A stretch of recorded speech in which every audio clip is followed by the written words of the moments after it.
Salut, c'est Mathieu de l'atelier Passion du Bois. Aujourd'hui, je vous propose mon nouveau shop tour. Et oui, l'atelier a déjà maintenant 1 an et demi et j'ai procédé à une petite modification de l'aménagement intérieur pour plusieurs raisons. Les premières pour des questions d'optimisation et la deuxième parce que j'ai eu du nouveau matériel qu'il a fallu un peu repositionner. Pour ce qui est de l'optimisation de l'atelier, j'ai fait vraiment une vidéo spécifique sur le sujet avec le top 5 de mes astuces pour optimiser le rangement de son atelier. Donc ça va s'afficher juste ici, que je vous invite à aller voir. Et puis je vous propose sans plus tarder de continuer par ce shop tour. Alors je ne vais pas forcément re-rentrer dans le détail sur des points que j'ai pu faire auparavant, mais on va essayer d'avoir une vue globale, et je vais essayer aussi de vous faire, au moment de la visite, de vous expliquer pourquoi j'ai changé plus ou moins mon aménagement au fur et à mesure. Allez, c'est parti! Alors, on attaque directement quand on rentre de l'atelier sur la partie gauche. Donc ça, c'est quelque chose qui n'a pas évolué. Ça reste l'endroit où je range toutes mes presses et tous mes serre-joints. Alors, j'ai eu récemment des commentaires quand il y en a qui disaient que j'en avais beaucoup. Alors, comme le dit l'adage en menuiserie, c'est vrai qu'on n'a jamais assez de serre-joints et de presse, où finalement, il en manque toujours une, ce qui est tout à fait vrai. Par exemple, quand j'ai fait la réalisation de mon vaisselier, pareil, je vous mettrai le lien là juste en haut, j'ai fait énormément de collage pour retrouver des épaisseurs de bois, parce que je partais de bois de palette qui n'était pas forcément épais et j'avais besoin justement d'épaisseur. Donc je me suis retrouvé à faire énormément de collage, et il y avait des moments où quasiment l'intégralité des serre-joints était utilisée pour faire ce collage. Donc finalement je m'en sers quand même de tous, principalement énormément ceux-là pour les petits collages, et puis après j'ai mes presses notamment pour le reste. Je vous invite également à aller voir l'apéroutil spécifique sur les presses et serre-joints qu'on a fait sur le sujet avec Olive, pareil, lien juste ici et dans la description pour que vous puissiez avoir un petit peu sur tout ça. En gros, aujourd'hui, il y a des serre-joints sur lesquels je ne me sers plus du tout, c'est mes Revex en 1000, serre-joints à pompe plutôt classiques. Donc c'est vrai que ceux-là, je pourrais les enlever, mais le jour où je les enlève, c'est pour les remplacer par des presses baissées qui vont me resservir aussi sec. Il y a cette espèce de place ici, qui j'avoue est un peu perdue. Là pour l'instant j'ai ma chaise qui sert pour Olive pour s'asseoir dans les apéroutis. Mais voilà, cette petite place ici est un petit peu perdue, avec en plus l'avancée de mon banc de coupe de la scie à onglet. On verra juste après. Donc voilà, cet espace ici, potentiellement, ça pourrait être un lieu idéalement pour avoir ici une machine qui est sur roulette et qui vient s'encastrer ici quand on n'a pas besoin et qu'on vient sortir au fur et à mesure. Donc c'est potentiellement ici une piste d'optimisation ici de l'atelier, mais pour l'instant, voilà, ça ne m'a pas gêné. On attaque juste ensuite par mon rangement perceuse-visseuse, pareil, lien dans la description. J'en suis toujours très content, je l'avais fait évolutif en prévoyant une petite place et c'est très bien parce que j'en ai eu besoin. Alors finalement oui, j'ai beaucoup de perceuses, j'ai beaucoup de visseuses, mais pourquoi parce que déjà j'ai des marques qui m'en ont payé, donc c'est sûr que c'est plus facile que si j'avais dû toutes les acheter, et c'est surtout qu'après elles ont toutes leur rôle spécifique. J'ai par exemple la visseuse à choc, j'ai ici la perceuse visseuse où quand j'ai besoin de visser mais sans visseuse à choc, je me sers de celle-ci. J'ai celle-ci qui est toujours prémontée avec un foret à encastrer pour les têtes de vis. Ici, celle qui me sert toujours en perceuse. Et puis là, c'est une petite dernière dans l'atelier que j'ai eue pour un concours Ryobi. Je vous invite d'ailleurs à aller voir la petite réalisation de banque que j'ai fait sur le sujet et qui a retrouvé effectivement sa petite place ici. Donc toujours très content. La partie chargeur juste sur le dessus, qui n'est pas branché en permanence, mais que je viens brancher au fur et à mesure, sachant que je laisse toujours ici une batterie chargée. Comme ça, quand j'arrive en rade, hop, automatiquement, je prends une batterie et je remets tout de suite à charger la suivante. Alors on arrive maintenant sur le banc de coupe de la scie circulaire à onglet. Je vais juste d'abord au préalable vous montrer un énorme rack à bois au-dessus, qui est très pratique pour stocker le bois, encore une fois. Vous allez voir dans l'atelier, je pense que j'ai encore un petit peu trop de bois ici, ce serait bien d'alléger un petit peu tout ça, mais ça me permet aussi d'avoir du bois qui est à température pour les projets dans lesquels je travaille. Donc du coup ici, ce rangement sur le bois, encore une fois, bien important d'utiliser l'espace sur les murs. Juste en dessous, on va avoir un petit rangement ici très rapide sur simplement les petits papiers de verre qui sont utilisés avec les différents grains, une petite réalisation qui a été faite vite fait avec les chutes. Ici, les casques finalement qui sont rangés sur le rangement pour le bois, vous voyez, il faut profiter de tout l'espace qui est mis à disposition. Et puis on arrive ici enfin sur le banc de coupe. Alors petite amélioration par rapport à la dernière vidéo, c'est que je lui ai fait une espèce de petite caisse en bois tout autour qui permet, quand je scie, de venir vraiment récupérer la poussière à l'intérieur. Donc ça c'est vraiment efficace. Après, effectivement, j'ai dû laisser ouvert les côtés parce que quand j'ai besoin d'utiliser la partie coupe en biseau, j'ai besoin de pouvoir voilà, ici faire mes rotations et pouvoir accéder de chaque côté. Alors, sur la scie à onglet, quelques petites optimisations également. Un insert zéro clearance, hein, comme disent les Américains, en tout cas pour faire le zéro au niveau de la coupe. Donc c'est tracé exactement à la largeur de la lame, qui a fait effectivement la première coupe dans le bois. Du coup, je sais que quand mon bois vient là, ça va me servir de deux choses. Le premier, c'est de par éclat sous le dessous. Et le deuxième, c'est que ça va me servir également aussi à repérer à l'endroit où sera ma coupe exacte. De la même manière, ici, on a une barrière que j'ai faite maison, alors du coup, qui limite un petit peu l'aspiration, mais qui permet encore une fois d'avoir un insert 0 ici pour le bois et la fonction par éclat. On se rend compte ici que je les ai légèrement creusés à l'intérieur pour pouvoir continuer à utiliser le système de butée qui est fourni avec la machine. Alors là, ici, on a effectivement toute la longueur. Donc on arrive jusqu'à, je suis quasiment à 2,15 m hein, en longueur, mais ça, je veux dire, c'est vachement pratique. Quand je dois couper des grandes longueurs de 2 mètres, bah, finalement, je suis bien content d'avoir cet espace-là au niveau du banc. Alors, je pense que si c'est à refaire, j'essaierai peut-être de venir faire plus de profondeur sur cet espace-là pour quasiment venir à... Je crois que ça doit être à 30 ou 35 cm. Hein. On va regarder ça tout de suite. Ouais, je suis à 32. Donc idéalement, voilà, ça aurait été bien. Là, je suis à 20. Je pense que ça aurait été bien d'avoir 32 pour pouvoir plus poser des choses comme ça au fur et à mesure. Bon là, alors j'ai deux manières. Hein. Je peux poser voilà, tout ce qui se trouve derrière. Et puis ici, sur cette partie-là.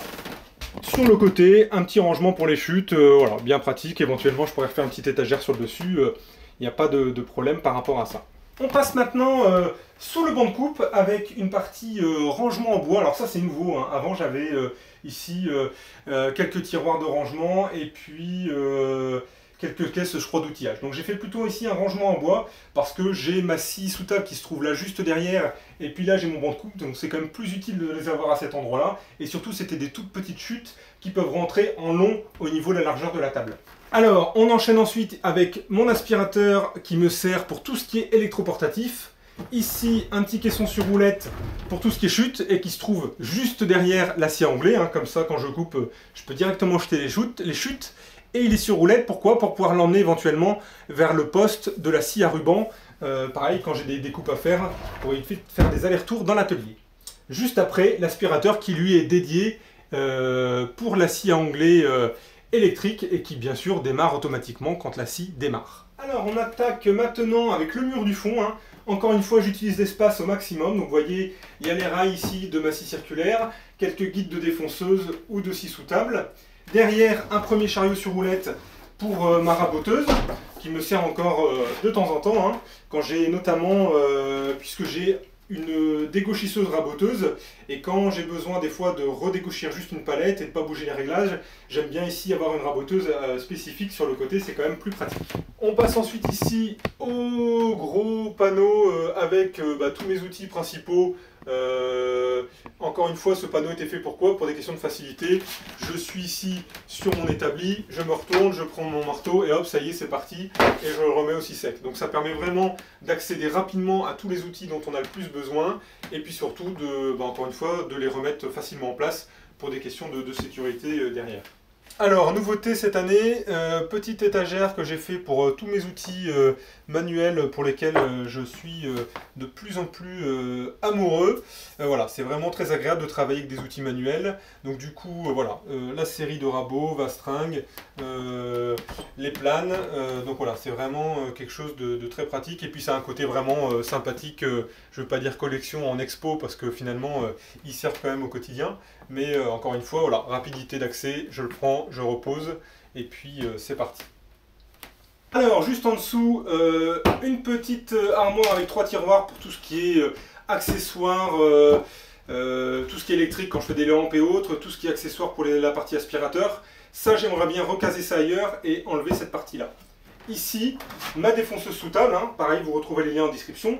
Encore une fois, tout est sur roulette pour pouvoir les déplacer directement dans l'atelier pour que ce soit plus pratique et l'avoir à l'endroit où on en a besoin, parce que des fois, sur la défonceuse sous table, j'ai besoin de passer des grandes longueurs. Donc du coup, tout simplement, je viens me mettre ici, et puis comme ça, j'ai la place pour passer toutes mes longueurs.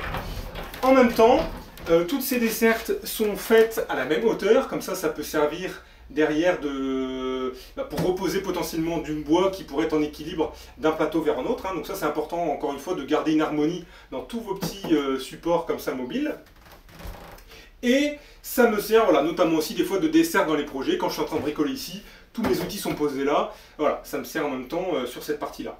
Ce qui est important aussi, et pourquoi j'ai revu notamment l'organisation de l'atelier à cet endroit spécifique, parce qu'avant j'avais ma dégauchisseuse raboteuse qui était là juste après l'aspirateur, c'est que ces deux éléments-là sont mobiles. Et du coup, quand je les enlève, je me retrouve avec vraiment une grande place au sol qui me permet de travailler sur des plus gros objets. Hein, vous avez pu voir dans mes différentes constructions, notamment mon vaisselier qui me prenait énormément de place dans l'atelier et c'était pas toujours évident de travailler tout autour.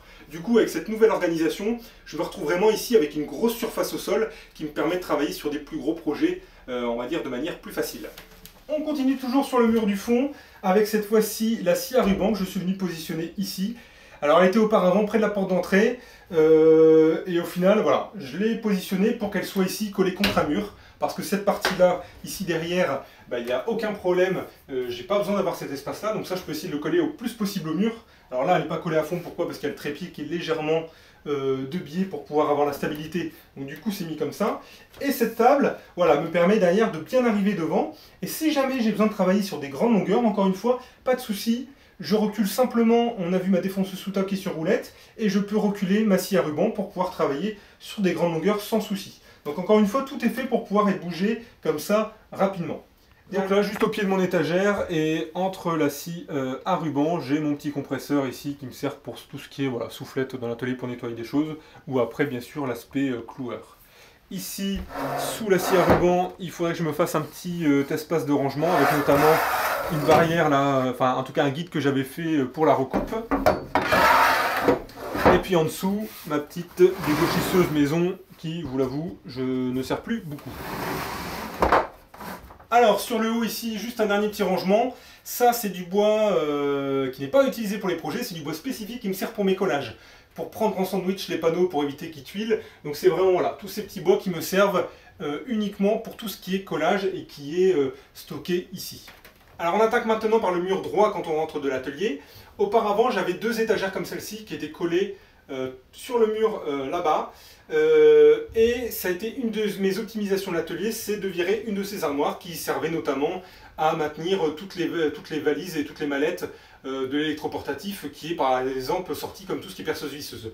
Donc toute cette partie-là, je me suis dit allez hop, ça sort, on essaie de remplir un petit peu plus celle-ci, avec notamment ici tout ce qui est la partie métal par le dessous, et pour n'avoir qu'une étagère et libérer un petit peu de place dans l'atelier. Donc ça je suis vraiment très content d'avoir fait ça, ça a vraiment allégé l'atelier et j'ai récupéré aussi pas mal de place. Du coup naturellement je suis venu la pousser ici de ce côté-là. On enchaîne ensuite avec ma perceuse colonne qui a enfin trouvé une vraie place dans l'atelier. Donc sur son trépied, là c'est un des futurs projets de l'atelier, hein, c'est de lui faire vraiment une table de perçage, vraiment quelque chose de propre et de sympathique. Donc voilà, restez connectés en tout cas, ça devrait pas tarder sur le sujet. Donc là encore une fois, ça me permet de travailler ici sur des grandes longueurs et si besoin je peux toujours tirer le trépied pour pouvoir l'avancer et travailler sur des plus grandes pièces. Hein. Là encore une fois, voilà, tout est fait pour, on va dire, gérer le travail du bois à 90-95% du temps. Et puis les 5% restants où on a vraiment besoin de travailler sur des grosses pièces, on a toujours la possibilité soit de bouger la machine, en tout cas pour pouvoir travailler sans que ce soit non plus le remue-ménage complet dans l'atelier. Donc ça c'est vraiment très important, c'est de garder toujours la possibilité au niveau de ces machines de pouvoir travailler un jour sur un plus gros projet, ça pourra toujours vous servir.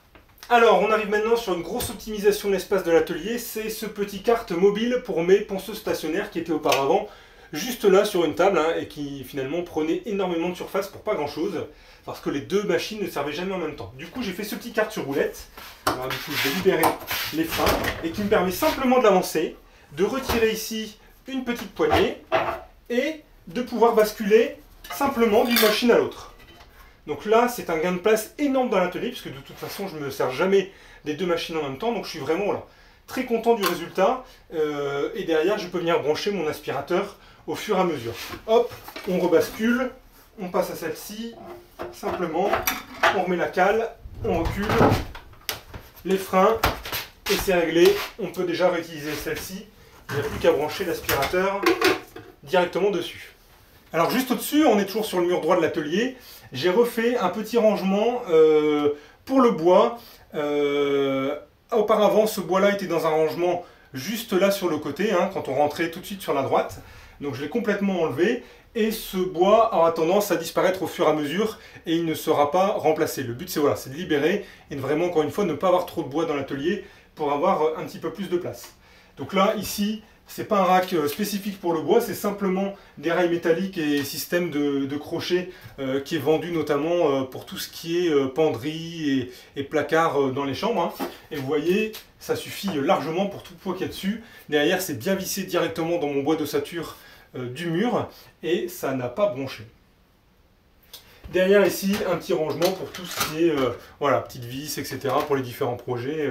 Je suis bien content d'avoir. Encore une fois, j'essaie d'utiliser le plus possible l'espace sur les murs et pour désencombrer le maximum le sol.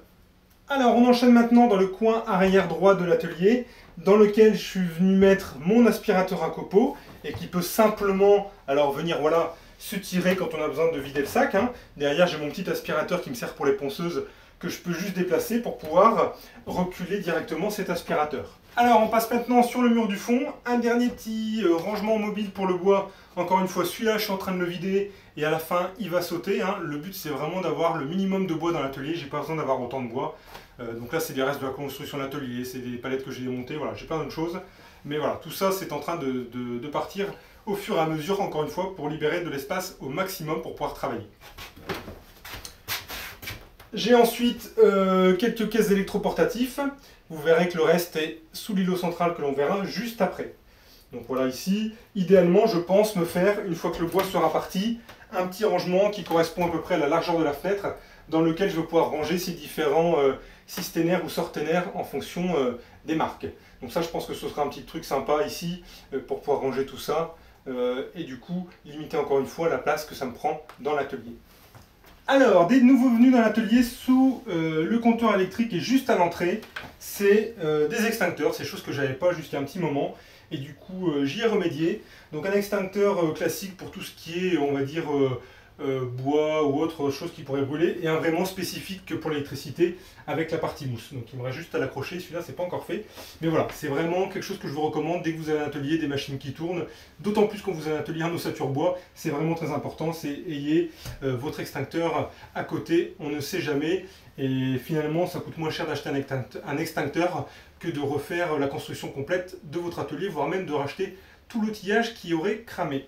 Alors, on passe maintenant à l'îlot central, donc avec ma scie sous table, voilà, avec un petit peu de rangement sous le dessous. Et ces scies sous table se servent comme de table de sortie, finalement, ma MFT. Je vous invite à regarder la petite série que j'ai fait de vidéos pour son amélioration. Son amélioration, c'est simple, création d'un châssis en bois pour la stabilité, hein, vous voyez, ça bouge pas d'un poil, mise en place d'une presse, et puis les rangements intérieurs pour pouvoir ranger notamment les systeners. Donc là, dans le futur, ces systeners seront bien évidemment mis sur rail coulissant pour pouvoir les sortir plus facilement. Mais pour l'instant, en tout cas, ça permet vraiment de faire un bon parti de stockage. Également ici, des petits rangements pour ranger ce qui me sert pour la MFT, avec par exemple les bench dogs ou les systèmes de serrage sur le plateau. Donc là, si on revient un petit peu en arrière, on se retrouve, voilà, la scie sous table qui débouche sur la MFT, sur lequel je réalise principalement tous mes projets. Et du coup, derrière, on va se retrouver, voilà, on voit un petit peu ici toute cette place, en tout cas qui peut être libérée si ces deux éléments là-bas sont partis pour pouvoir travailler sur des plus gros projets. Juste après, ici, la scie sous table et la MFT, est venue se mettre la dégauchisseuse raboteuse. Pourquoi je l'ai mis ici? Parce que finalement, sur la dégo rabot, on a ici complètement cette pièce, cette partie-là, qui est de l'espace perdu. Et initialement, quand elle était voilà, sur le mur du fond, finalement, elle était tout le temps décalée quasiment d'1 mètre du mur, parce qu'il fallait laisser comme ça pas mal de recul. Et quand j'avais besoin de pouvoir utiliser des planches de grande longueur, j'étais embêté parce que j'avais d'autres choses sur les côtés. Donc c'est là que je me suis rendu compte que je perdais énormément de place. Et je suis venu donc la mettre comme ça, dos à l'établi, puisque l'établi, je ne travaillais jamais de ce côté-là, mais toujours de l'autre côté. Et donc finalement, alors on voit ici quelques petites optimisations à faire, puisque j'ai du coup mon système de butée de l'MFT qui recule un petit peu. Mais globalement, voilà, je peux avancer l'un ou l'autre, et puis ça me permet d'avancer pour les projets. Derrière, donc la dégo rabot est bien reliée à l'aspirateur à copeaux. Et j'ai ici pas mal de place là pour pouvoir intervenir dessus. Et là, j'ai mon aspirateur donc, qui me sert pour la scie sous table et qui peut être bougé quand je passe en mode raboteuse parce qu'on doit enfiler les planches par ici. Donc, je vous refais une petite vue ensemble du plateau principal. Hein. Encore une fois, là, je vous invite à revoir ma vidéo sur l'optimisation de l'atelier où je parlais du workflow, on va dire, de travail sur l'ensemble de ces machines. Donc voilà, je suis vraiment bien content de ce nouveau rangement. J'ai l'impression, en tout cas moi comme ça, que j'ai énormément gagné en place dans l'atelier. Et je pense pas que ce soit qu'une impression, hein. J'ai quand même beaucoup plus de surface au sol en ayant libéré un petit peu de place et surtout réorganisé un petit peu les machines. Donc je vous propose voilà, de refaire rapidement un petit tour ensemble. On rentre de la porte, on arrive ici, tout le banc de coupe. On arrive sur le mur du fond.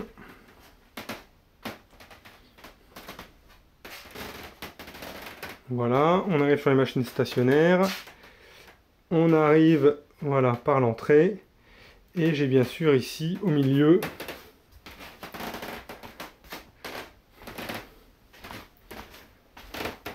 mon îlot central.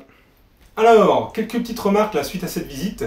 Donc oui, je me sers de mon atelier, hein, c'est juste que pour faire cette vidéo, généralement, je range tout et je nettoie tout pendant quelques heures pour que tout soit impec, pour vous faire une belle présentation. Je trouve ça en tout cas plus sympathique pour vous. Mais vous inquiétez pas, l'atelier sert bien et je vous invite à aller voir toutes les autres vidéos si vous avez un doute sur le sujet. Encore une fois, je vous invite à regarder cette fameuse vidéo sur le top 5 des optimisations de l'atelier. Ce qui est important de retenir dans tout ça, c'est que finalement, un shop tour, je suis sûr que l'année prochaine, je vais vous en refaire un. Pourquoi? Pas pour le plaisir de faire des vidéos. Hein. Là, pour le coup, c'est vraiment parce que, au fur et à mesure que je travaille dans l'atelier, je me rends compte qu'il y a des choses qui sont optimisables pour pouvoir travailler plus vite, pour pouvoir travailler de manière plus sécuritaire. Et ça, c'est quelque chose de vraiment très important.